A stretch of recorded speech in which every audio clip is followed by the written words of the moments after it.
Olá, futuro cientista! Tudo bem com você?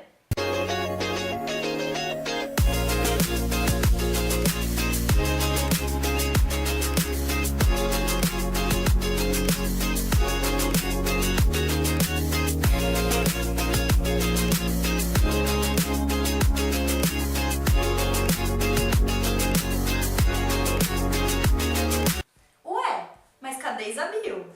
Bom, esse vídeo vai ser um pouquinho diferente, pois nós estamos cumprindo um trabalho de uma matéria, a matéria de embriologia, ministrado pela professora Elaine Zaccarin.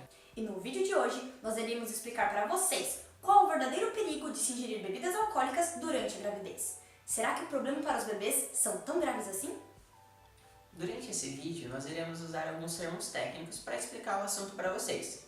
Então, se ficar alguma dúvida, vocês não entenderem algo, é só deixar nos comentários que nós iremos responder depois. Antes de entender o que o álcool provoca, é preciso entender como funciona a gravidez. E para isso, faremos uma viagem do macro ao micro dentro de um embrião. Sabemos então que para uma criança nascer, nós precisamos de um homem e de uma mulher. Cada um deles vai doar metade dos genes dessa criança, e as células que carregam os genes são chamados de gametas. O homem possui o gameta espermatozoide, e ele coloca esse gameta dentro da mulher a partir da relação sexual. O gameta masculino tem a capacidade de se mover, e dentro da mulher ele se move até encontrar o óvulo, que é o gameta feminino. O encontro entre o espermatozoide e o óvulo nós chamamos de fertilização. Durante a fertilização, existem algumas etapas químicas que são responsáveis por reconhecer os gametas da mesma espécie. Ou seja, somente um humano consegue ter filho com outro humano. Depois que o gameta masculino e feminino se encontram, nós temos a formação do que nós chamamos de zigoto. O zigoto começa alguns processos de divisão celular, se transformando em um zigoto de 2, 4, 8 e finalmente 16 células. E a partir desse momento nós chamamos isso de blástula. A blástula continua seus processos de divisão celular até que uma cavidade, ou seja, um buraco, começa a aparecer em seu interior. E a partir desse momento nós dizemos que temos uma blástula. Depois disso, as células ainda continuam se dividindo, mas elas passam por um processo chamado de diferenciação, que seria, na verdade, as células estarem umas diferentes das outras. Nisso é formado o que chamamos de folhetos embrionários. Esses folhetos, no futuro, virarão todos os nossos tecidos e também virarão órgãos. Esse processo é chamado de organogênese. No ser humano, ainda há um último processo, chamado de neurulação. Na neurulação, todo o sistema nervoso do ser humano é formado. Nessa etapa, irá se formar o tubo neural, que é responsável pela formação do sistema nervoso central, que corresponde ao cérebro e à medula espinhal, e a formação também das cristas neurais, que são responsáveis pela formação do sistema nervoso periférico e por algumas outras estruturas, como por exemplo, a face. Agora, nós faremos uma viagem para dentro do embrião. Todo embrião é formado por milhões de células. Toda célula tem um núcleo. Dentro do núcleo há todos os nossos cromossomos. No cromossomo está armazenado todo o nosso material genético. Ele é formado por DNA. O DNA fica enrolado em proteínas chamado de histones. Lembrem-se desse conceito porque ele será importante para vocês saberem o que o álcool realmente afeta. Agora que você já sabe como uma gravidez normal acontece, está na hora de entender o que o álcool atinge e em quais etapas ele aparece. O etanol, que é o álcool comum, ele já tem seus efeitos teratógenos conhecidos. Um teratógeno é um produto químico que promove algum tipo de alteração, normalmente danosa, ao embrião ou durante a fase de gestação. E as suas alterações elas vão depender do tempo de exposição e da dosagem dessa substância. Lembrando que a exposição de células a qualquer tipo de toxina pode ser prejudicial, mas, nesse caso, vai ser mais prejudicial ainda para o feto porque todas as células estão em processo de diferenciação. Então, por isso que o álcool afeta principalmente o feto.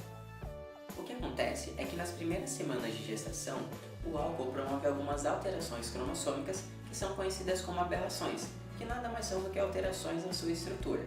E além disso, ele também promove algumas malformações faciais, ou seja, modificações indesejadas na estrutura da face.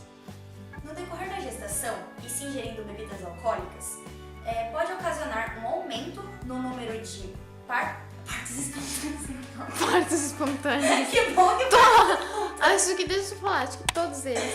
Sim, são partos espontâneos, eu acho. Ainda bem. Há um aumento no número de abortos espontâneos, além além de lesionar o tecido nervoso dos bebês e também pode ocasionar complicações no parto. O termo científico para se referir a essas anormalidades causadas pelo álcool no útero é espectro fetal do álcool. Um exemplo disso é a síndrome alcoólica fetal, que é a forma mais grave de SAF, que inclui atraso no crescimento, defeitos na face e lesão no sistema nervoso central. E se você não sabe qual é a diferença entre uma doença e uma síndrome, clica aqui que nós já gravamos um vídeo explicando isso. Agora então vamos focar na síndrome alcoólica fetal, que vai ser basicamente o tema do nosso trabalho. Essa síndrome, ela nada mais é do que uma série de sinais e sintomas que acontece com o feto após uma gestação em que a mãe consumiu álcool durante a gravidez. Mas o que o álcool faz para causar essa síndrome? Bom, o álcool é metabolizado no fígado, mas se tem muito álcool no organismo, ele não consegue ser metabolizado e acaba subindo e chega no cérebro. O problema é que o álcool ele não vai somente para o cérebro. Existem alguns estudos que já mostram que ele tem a capacidade de entrar dentro da placenta, que é a região que reveste onde o bebê fica. E além disso, depois que ele entra na placenta, ele se mistura com o líquido amniótico, que é o líquido onde o bebê está imerso. E depois do líquido, ele entra dentro do organismo do feto. E como o feto é bem menor do que a mãe, a concentração de álcool nele acaba sendo muito maior, fazendo assim com que os danos sejam mais graves. Quando a gestante ingere bebidas alcoólicas, o bebê também ingere, e a eliminação pelo feto pode ser até 2 vezes mais lenta do que a da mãe. O álcool pode agir tanto direta como indiretamente com o feto. Ele pode atrapalhar principalmente no seu crescimento e no transporte de nutrientes da mãe para o bebê, o que acaba sendo um fator muito importante, uma vez que o feto depende totalmente dos nutrientes que vêm da mãe para se desenvolver normalmente. O álcool também atravessa facilmente a barreira entre o vaso sanguíneo e o cérebro, levando a efeitos que ainda são muito difíceis de se entender no desenvolvimento cerebral. O álcool pode causar morte celular em algumas células do cérebro e também pode alterar a função de outras células também do cérebro. E os efeitos do álcool não param por aí. Existem alguns estudos que já comprovam que cerca de 2% de todo o álcool que é ingerido pela mulher sai no leite materno. Isso acaba sendo prejudicial porque o álcool ele vai interferir principalmente no período de sono da criança, ou seja, o desenvolvimento dela vai ser comprometido mesmo após o nascimento. Lembra das histonas? Aquelas proteínas que ficavam enroladas no DNA que eu falei lá no começo? Então, os pesquisadores fizeram estudos com as histonas do feto relacionando elas com o álcool. E descobriram que o álcool estava afetando o desenvolvimento do coração, pulmão e cérebro. Outro efeito muito preocupante do álcool é que ele age diretamente no tubo neural, promovendo o seu não fechamento, ou seja, ele ataca as células da crista neural e impedem que elas se fechem e formem assim o tubo neural. No começo do vídeo, nós falamos que a crista neural tinha importante função na definição dos ossos da face. Sendo assim, se essas células são afetadas, a face acaba sendo diretamente afetada na sua formação por conta da morte celular causada pelo álcool. E por esse motivo, algumas crianças acabam nascendo com alguns problemas, tanto no lábio como no palato, que seria o céu da boca. Tudo isso recorrente dos efeitos do álcool nas células da crista neural.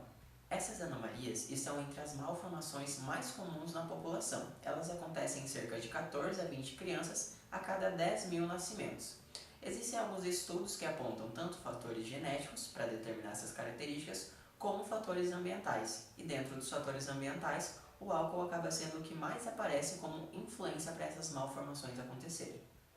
O desenvolvimento da face acontece muito cedo. Logo na 10ª semana de gestação, a face já está praticamente formada. E nesse período, as mulheres podem acabar bebendo, porque elas não sabem ainda que estão grávidas. Porque a maioria das mulheres descobrem que estão grávidas na 4ª semana de gestação. E até lá, o álcool já fez muitos efeitos no feto. Por fim, é importante que vocês entendam que não necessariamente se uma mulher ingeriu álcool durante a sua gravidez, que o filho dela vai apresentar algum tipo de característica.